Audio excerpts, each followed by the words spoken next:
لَتَجِدَنَّ أَشَدَّ النَّاسِ عَدَاوَةً لِلَّذِينَ آمَنُوا الْيَهُودَ. قرآن کہہ رہا ہے کہ سب سے زیادہ اسلام سے دشمنی کرنے والے غیر مسلموں میں یہودی ہیں. اسلام کی سب سے زیادہ دشمنی کن کے دلوں میں ہے؟ یہودیوں کے. والذین اشرکوا، اور پھر ان کے بعد دوسرے غیر مسلم جو مشرک ہیں. لیکن غیر مسلموں میں اسلام کے جو سب سے زیادہ قریب ہیں، اللہ نے ان کے بارے میں فرمایا الذین قالوا انا نصارا، وہ لوگ ہیں جو اپنے آپ کو نصارہ کہتے ہیں. نبی کے دور کے جو عیسائی تھے وہ اپنے آپ کو نصارہ کہتے تھے نصرت سے، کہ عیسیٰ علیہ السلام کے مددگار. تو اس میں قرآن نے بتایا کہ اسلام کے سب سے قریب ترین مذہب جو ہے اور اسلام کے سب سے قریب ترین لوگ جن کے دل میں اسلام کی نفرت سب سے کم ہے وہ عیسائی لوگ ہیں. اور یہ ایک حقیقت ہے کہ آج بھی دنیا میں سب سے زیادہ اسلام قبول کرنے والے جو غیر مسلم ہیں وہ کرسچن ہیں. عیسائی آپ کو ملیں گے دنیا. میں نے تو اپنی زندگی میں جتنے لوگ مسلمان ہوتے دیکھے نا، ان میں 90% عیسائیوں کو دیکھا ہے اسلام قبول کرتے ہوئے. اس کی وجہ کیا ہے؟ ایک وجہ تو قرآن نے یہاں بیان کی ہے، اور ایک اور وجہ جو ایک گراؤنڈ ریئلٹی ہے. ایک جو وجہ جو گراؤنڈ ریئلٹی ہے وہ یہ ہے کہ جس قوم میں سچے پیغمبروں کا انکار کم سے کم ہوگا اس کی نافرمانی کم ہے. عیسائی جو ہیں حضرت عیسیٰ پر ایمان لے کر آئے تھے، ان کی نبوت کے دلائل انہوں نے اپنی آنکھوں سے دیکھے اور ان کو نبی مانا، اور آپ سے پہلے بھی تمام پیغمبروں کو نبی مانا. جبکہ یہودیوں نے ایک سچے پیغمبر حضرت عیسیٰ کا انکار کیا. تو اتنا بڑا جرم کہ ان کا دل جو تھا وہ عیسائیوں کی نسبت زیادہ سخت ہو گیا. عیسائیوں نے ایک پیغمبر کا انکار کیا ہے محمد صلی اللہ علیہ وسلم کا، اور یہودیوں نے حضرت عیسیٰ کا بھی انکار کیا. تو جو ڈبل مجرم ہوتا ہے اس کی توبہ کا امکان کم ہوتا ہے، جو سنگل مجرم ہوتا ہے اس کی توبہ کا امکان زیادہ ہے، اس کا جرم نسبتاً ہلکا ہے. اور جو باقی دنیا میں مشرکین ہیں وہ تو سرے سے پیغمبروں کے سلسلوں کو مانتے ہی نہیں ہیں. وہ مانتے ہی نہیں ہیں تو وہ ان کو تو پہلے یہ باور کرانا پڑتا ہے کہ اللہ نے پیغمبر دنیا میں بھیجے ہیں جن کی یہ لسٹ ہے. یہود و نصارہ تو پہلے سے سیٹ اپ کو مانتے ہیں. اب سوال پیدا ہوتا ہے اس لحاظ سے تو یہودیوں کو مشرکین کے بعد اسلام کا دشمن ہونا چاہیے، کیونکہ یہودی تو پیغمبروں کے سلسلوں کو مانتے ہیں. اور پریکٹیکل لائف میں اگر دیکھا جائے، یعنی پریکٹیکلی جو یہودیوں کا مذہب ہے وہ عملی طور پر اسلام کے آج بھی زیادہ قریب ہے. یہودی ذبح کر کے کھاتے ہیں، جو مذہبی یہودی ہیں وہ سور کا گوشت نہیں کھاتے، وہ نماز بھی پڑھتے ہیں، وہ وضو بھی کرتے ہیں. نیٹ پہ دیکھ لیں آپ، یہودیوں کے وضو نظر آئے گا آپ کو. تو پھر تو یہودیوں کو چلو عیسائیوں کی نسبت قریب نہیں ہوتے، کم از کم ہندوؤں اور دوسری قوموں کی نسبت اسلام کے زیادہ قریب ہونا چاہیے تھا، یعنی محبت کے اعتبار سے. لیکن وہ سب سے دور اس لیے ہیں کہ اسلام نے ان کی چودراہٹ کو ختم کیا ہے آ کے. کیونکہ ان کا اپنے بارے میں خیال یہ تھا کہ ہمارے اندر اتنے بڑے بڑے پیغمبر، موسیٰ کلیم اللہ، داؤد علیہ السلام، سلیمان علیہ السلام، یہ سارے ہمارے ہیں، اور بیت المقدس ہمارا قبلہ تھا، یہ ہمارے کنٹرول میں تھا، یہاں ہماری خلافت قائم ہوئی تھی. تو ہم ایک امی نبی پر کیسے ایمان لے آئیں؟ تو اس جیلسی کی وجہ سے، حسد کی وجہ سے وہ اسلام کے سب سے بڑے دشمن ہیں. باقیوں کی تو دنیا پہ حکومتیں ہوئی نہیں ہیں نا اتنے بڑے پیمانے پر. دنیا پہ راج آسمانی مذہبوں نے کیا، یاد رکھو. دنیا میں جو خلافتیں بڑی بڑی قائم ہوئی ہیں نا وہ کن کی؟ جو مذہب کو فالو کرنے والے لوگ تھے. اور یہ ایتھیس کتنے بڑے ہٹ دھرم ہیں, یہ کہتے ہیں عیسیٰ موسیٰ نام کی کوئی شخصیت دنیا میں گزری ہے ہی نہیں. یہ اتنا بڑا جھوٹ ہے نا کہ جن کے فالوورز آج بھی دنیا میں سب سے زیادہ ہیں, ان شخصیتوں کا ہی سرے سے انکار کر دینا, یہ ضد اور ہٹ دھرمی ہے. تو اسلام کے سب سے زیادہ قریب کون ہے؟ عیسائی. ایک وجہ تو میں نے بتائی کہ ان کا جرم نسبتاً کم ہے. دوسری بات یہ کہ کچھ چیزیں ان کی مذہب کا حصہ ہیں جن کی وجہ سے ان میں تکبر دوسروں کی نسبت کم ہے. انسان حق کا انکار کرتا ہے تکبر کی وجہ سے, بڑائی کی وجہ سے. ہم چما دیگرے نیست, مجھ جیسا کوئی نہیں ہے, میں کیوں دوسرے کو مانوں. تو اللہ فرماتے ہیں ان میں ضد اور ہر دھرمی کا جو ریشو ہے دوسری قوموں کی نسبت کم ہے. ذالک بأن منہم قسیسین ورہبانا وانہم لا یستکبرون. وجہ کیا ہے؟ ان کے مذہب میں رہبانیت تھی, دنیا سے بے رغبتی, دنیا کی لالچ, دنیا, پیسہ, دولت, اس سے دور. یہاں تک کہ جو پادری ہوتے تھے, جو اصل راہب, وہ جنگلوں میں جا کے اللہ کی عبادت کیا کرتے تھے. اور دنیا کی محبت جو ہے وہ ہر برائی کی جڑ ہے. ہر برائی کی جڑ کیا ہے؟ تو جس کے مذہب ہی ہو دنیا سے بے رغبتی. حتیٰ کہ عیسائی مذہب میں شادی بھی کوئی اچھا کام نہیں ہے. کہتے ہیں بغیر نکاح کے زندگی گزار سکتے ہو, عورت سے دور, پاک دامن, تمیز سے, اچھے بچوں کی طرح, یہ زیادہ اچھا ہے. تو وہ کہتے ہیں یہ شادی بھی کیا ہے؟ عیاشی. یہ ان کے مذہب میں اصل میں تھا نہیں, بعد میں انہوں نے ڈال دیا ہے. لیکن بہرحال اس کی بیس تو یہ تھی نا کہ عیش و عشرت سے دور رہنا ہے. تو اس کا نتیجہ کم از کم جب یہ چیز انسان میں ہوتی ہے, وہ صحیح ہو یا غلط ایک الگ بات ہے, لیکن اس کا جو نتیجہ نکلتا ہے وہ یہ کہ انسان میں دنیا کی محبت نہیں رہے, وہ پہلے سے قربانی دینے کے لیے آمادہ ہے. اور یہ جو تکبر والی بات ہے نا, قرآن کہہ رہا ہے وَأَنَّهُمْ لَا يَسْتَكْبِرُونَ, یہ تکبر نہیں کرتے. یعنی میجورٹی کی بات ہو رہی ہے نا, ہر ایک کی بات تو نہیں ہو رہی. جب بھی کسی قوم پہ کوئی حکم لگایا جاتا ہے تو یہ نہیں کہ ایک ایک فرد ایسا ہے, بلکہ عمومی طور پر یہ ماحول ہے ان کے اندر. تو یہ چیز آج بھی آپ کو گوروں میں نظر آئے گی, جو عیسائی ہیں نا ان میں آپ کو یہ چیز آج بھی نظر آئے گی. جب آپ ان سے بات کریں گے کم از کم تمیز سے بات سنیں گے آپ کی, مانے نہ مانے الگ بات ہے, ڈیبیٹ کریں گے, بحث کریں گے. لیکن دوسرے مذہب والوں کو چھیڑ کے دیکھ لو آپ, ایسا لگے گا جیسے 1000 وولٹ کا آپ کو جھٹکا لگا ہے. میں ابھی سوات گیا نا, تو مجھے وہاں کوئی بڑا ہوٹل تھا, تو وہاں کے مینیجر تھے یا کوئی ملازم تھے, انہوں نے بتایا کہ بڑی LED پر میرا بیان لگا ہوا تھا وہاں سوات میں نا, ہوٹل میں کسی انہوں نے لگا دیا ہوگا. تو گورا سن رہا تھا, وہ توحید پر بیان تھا اور اس کا نیچے ٹرانسلیشن بھی چل رہی تھی. تو کہہ رہے ہیں وہ گورے نے سنا, اس نے بولا یار یہ تو بڑا زبردست بیان ہے, مجھے ان مفتی صاحب سے ملاؤ. تو کہہ رہے ہیں میرے پاس نمبر نہیں تھا, آپ کا کوئی رابطہ نمبر نہیں تھا, ورنہ میں ملاتا. تو دیکھو یہ گورے نے سنا نا, اس نے فوراً پازیٹیو کمنٹس دیے.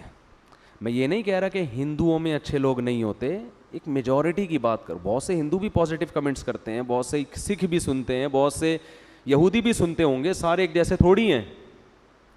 لیکن عمومی ماحول آپ کو عیسائیوں میں ضد اور ہٹ دھرمی کا نسبتاً کم نظر آئے گا. اور یہ ایک حقیقت ہے کہ دنیا میں سب سے زیادہ اسلام قبول کرنے والا مذہب کون سا ہے؟ عیسائی ہیں, وہ قریب ہیں اسلام کے. پھر آگے قرآن ان کی کیفیت کو بیان کرتا ہے کہ یہ جب اللہ کی آیات سنتے ہیں, وَإِذَا سَمِعُوا مَا أُنزِلَ إِلَى الرَّسُولِ, تو ان میں بہت سوں کی حالت یہ ہوتی ہے کہ جو کلام اللہ نے رسول پہ نازل کیا, جب یہ اس کلام کو سنتے ہیں, تَرَىٰ أَعْيُنَهُمْ تفیض من الدم, آپ دیکھیں گے کہ ان کی آنکھیں آنسوؤں سے بہنا شروع کر دیتی ہیں. اصل میں تو ہم تو قرآن پیش اصل کرتے ہی نہیں نا غیر مسلموں کے سامنے, ہمارا تو آپس کے پھڈے ختم ہوں گے تو پھر آگے غیر مسلم کو پیش کریں گے نا. قرآن کہہ رہے یہ جو قرآن اصل جب یہ سنتے ہیں نا, اے مخاطب ترى اعینہم، تو دیکھے گا ان کی آنکھوں کو، تفیض من الدم، ایسا ان پہ اثر ہوتا ہے کہ یہ آنسوؤں سے بہنا شروع کر دیتی ہیں. یہ بلاغت ہے قرآن کی.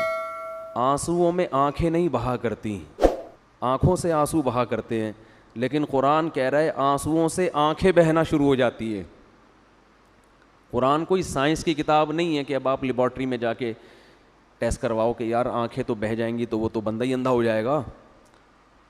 سمجھ رہے کہ نہیں سمجھ رہے؟ یہ بلاغت ہے کہ اتنا روتے ہیں، اتنا روتے ہیں، گویا آنسو نہیں بلکہ آنکھیں بہہ رہی ہیں. کیوں؟ مما عرفوا من الحق، ان کو حق مل جاتا ہے. اور پھر کیا کہتے ہیں؟ یقولون ربنا آمنا، اے ہمارے رب ہم ان آیتوں پر ایمان لے آئے. وما لنا لا نؤمن باللہ وما جاءنا من الحق، اور ہمیں کیا ہو گیا کہ ہم اس اللہ پہ ایمان نہ لے کر آئیں اور جو حق ہمارے پاس پہنچ چکا ہے اس کو تسلیم نہ کریں، ہمیں کیا ہو گیا؟ اتنی واضح آیات، اتنا صاف ستھرا عقیدہ قرآن بیان کر رہا ہے. وہ جو میرا بیان تھا نا جو گورے نے سنا اور کہا ملنا چاہتا ہوں، وہ توحید پر تھا کہ حضرت عیسیٰ اللہ کے بیٹے نہیں ہیں. قرآن نے توحید کو کیسے واضح انداز میں بیان کیا نا، تو اس سے وہ متاثر ہوا تھا. پتہ نہیں گیا کہاں مارکیٹ سے شارٹ ہو گیا. اللہ اسے ہدایت دے، اسلام کی توفیق دے. ایک اور گورا مارکیٹ میں آیا ہوا تھا تھوڑے دن پہلے، امریکن تھا، مسلمان ہوا، اتنی بڑی ماشاء اللہ اس کی داڑھی، اور افغانستان میں امریکی فوجی بن کے آیا تھا.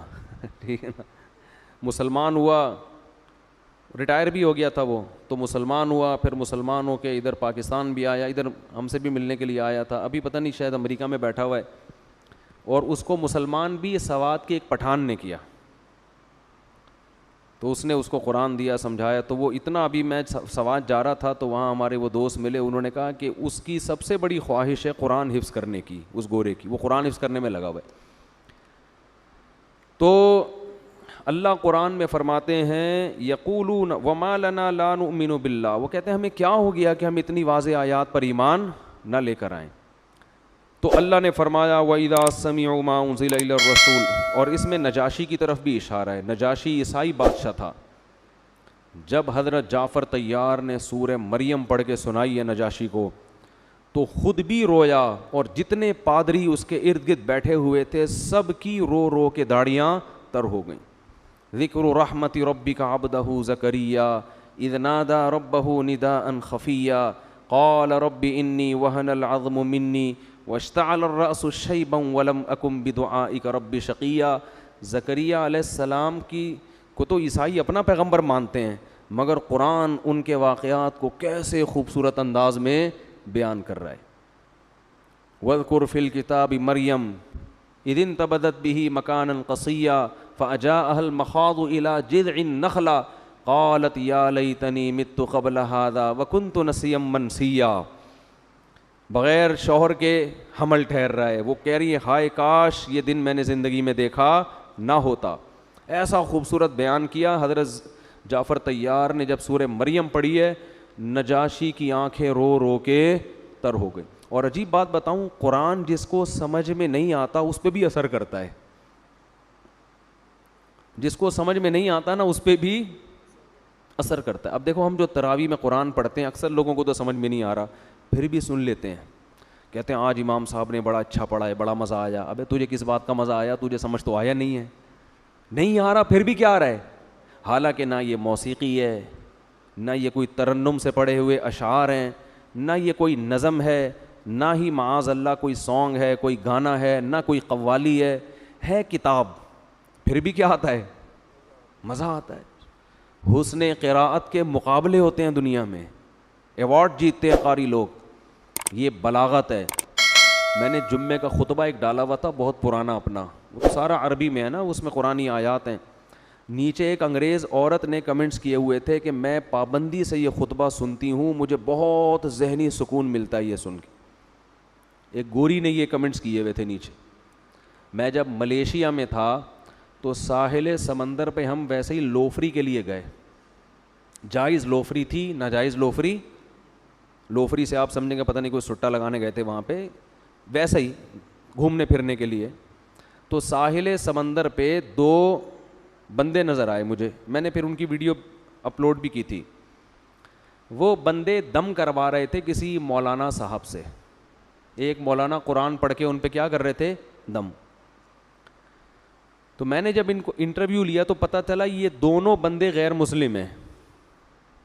میں نے کہا بھائی تم غیر مسلم ہو اور تم سورہ یاسین کا اپنے اوپر دم کروا رہے ہو. تو وہ دونوں عیسائی تھے. میں نے ان کا انٹرویو لیا, وہ یوٹیوب پہ ہم نے پرانا ہو گیا 2-3 سال ڈالا بھی تھا. وہ دونوں کہنے لگے کہ ہم جب بائبل کا اپنے اوپر دم کرواتے ہیں ہمیں فائدہ نہیں ہوتا, ہم جب قرآن پڑھ کے دم کرواتے ہیں تو ہمیں سکون ملتا ہے اور شفا ملتی ہے. تو میں نے کہا بھائی پھر اسلام قبول کر لو اللہ کے بندو. ٹھیک ہے نا, جب تمہیں ایک واضح فرق پتہ چل رہا ہے. خیر وہ ان کا ہیڈک ہے, قبول کریں نہ کریں. تو نجاشی کی آنکھیں رو رو کے تر ہو گئیں. صحابہ کرام تو یہ قرآن پڑھ کے بہت رویا کرتے تھے, ہمارے دل سخت ہو گئے ہیں. حضرت عکرمہ جو حضرت عبداللہ بن عباس کے شاگرد ہیں, جب وہ قرآن تلاوت کے لیے اٹھاتے تو سب سے پہلے اپنی آنکھوں پہ لگاتے اور فرماتے تلاوت سے پہلے ھذا کلام ربی, یہ میرے رب کا کلام ہے. عہد و منشور ربی, یہ میرے رب کے عہد ہے, مجھ سے اس نے ایگریمنٹ کی ہے, مجھ سے کلام کیا ہے اور مجھ سے اس نے کچھ معاہدے کیے ہیں.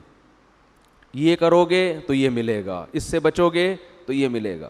وہ میرے رب کا کلام ہے, میرے رب کا منشور ہے. یہ کہہ کے آنکھوں سے لگاتے اور بہت دیر تک روتے. اس کے بعد قرآن کی تلاوت شروع کرتے. دیکھو قرآن کو سمجھ کے پڑھنے کی کوشش کرو. میرا جو چینل ہے نا مفتی طارق مسعود اسپیچز, اس پہ تفسیر کے 100 سے زیادہ لیکچر اپلوڈ ہو چکے ہیں, وہ آپ ضرور سنیں. شروع کے جو 8 لیکچر ہیں نا آن لائن تفسیر کے نام سے ہیں, شروع کے 8 لیکچروں میں صرف گرامر ہے, اتنی عربی گرامر جس سے آپ کو قرآن سمجھ میں آنا شروع ہو جائے. اس کے بعد اسی گرامر کے حساب سے قرآن میں ہی آپ کی پریکٹس کروائی ہے میں نے. جیسے آپ ٹینس پڑھتے ہیں نا, ٹینسز, تو پھر سینٹنس دیے جاتے ہیں آپ کی, اس میں پریکٹس کروائی جاتی ہے. تو قرآن ہی میں اس گرامر کی ہم نے کیا کروائی ہے؟ پریکٹس. تو وہ 100 سے زیادہ لیکچر اپلوڈ ہو چکے ہیں. ابھی رمضان میں تھوڑا سستی ہو رہی ہے, مصروفیت زیادہ ہے, تو وہ آپ 1 بائی 1 وہ تمام لیکچر لازمی سنیں. اس کا فائدہ انشاءاللہ یہ ہوگا کہ آپ کو قرآن ہی کی زبان میں سمجھ میں آنا شروع ہو جائے گا, عربی میں سمجھ میں آئے گا. قرآن اردو یا انگلش میں نہیں ہے, مزہ نہیں آتا. ابے یار کیسے سمجھائیں. وما تلک بیمینک یا موسیٰ قال ہی عصایا واوحینا الی ام موسیٰ ان ارضعیہ فاذا خفت علیہ فالقیہ فی الیم ولا تخافی ولا تحزنی انا رادوہ الیک وجاعلوہ من المرسلین. اس آیت میں جو لذت اور مزہ ہے وہ اس کے ترجمے میں بولو نہیں ہے. اللہ حضرت موسیٰ کی ماں سے خطاب کر رہا ہے. حضرت موسیٰ کی ماں سے کیا کر رہا ہے؟ خطاب. وَأَوْحَيْنَا إِلَىٰ أُمِّ مُوسَىٰ, ہم نے موسیٰ کی ماں کو کہا ان ارضعیہ, اسے دودھ پلا. فَإِذَا خِفْتِ عَلَيْهِ, جب تجھے ڈر ہونا کہ فرعون قتل کر دے گا, فَأَلْقِيهِ فِي الْيَمِّ, دریا کے حوالے کر دے. وَلَا تَخَافِي وَلَا تَحْزَنِي, خوف مت کر, غم مت کر. انا رادوہ الیک, ہم اسے تیرے پاس پہنچا کے چھوڑیں گے. وجاعلوہ من المرسلین, اور ہم اسے پیغمبر بنا کے چھوڑیں گے.